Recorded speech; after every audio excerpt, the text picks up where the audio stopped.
Scholarships were a huge part of university application at my high school, and it's definitely worthwhile putting aside time to look for them in your own time as well. All you need to understand is if you're eligible, what the scholarship is, and how to apply. It's really simple.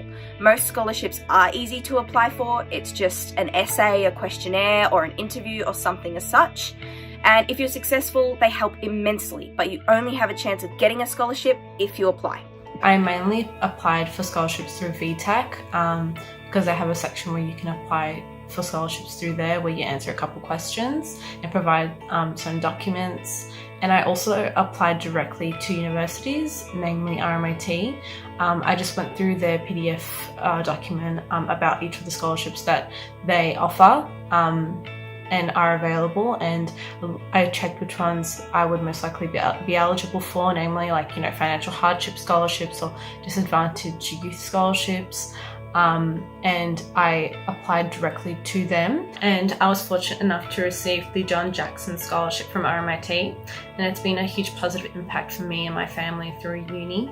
I applied for them to consider my location. Living rurally, we have less access to resources and technology to further our knowledge. For that, I simply had to provide legal documentation of where I live, such as my driver's license, so that was pretty straightforward. I also applied as a low-income student, which recorded me as being a student whose parents or guardian had a low income, resulting in an impact on my ability to study and achieve my best results at high school.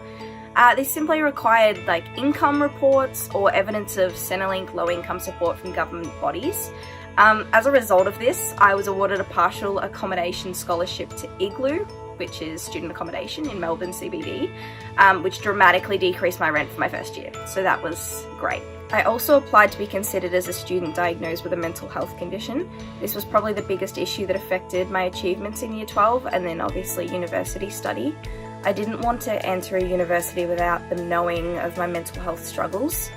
Upon application, they required a doctor's letter to support me, and along with my other applications, this enabled me to get a 3-year financial aid scholarship to help with the costs of studying at university, so it was definitely worth it.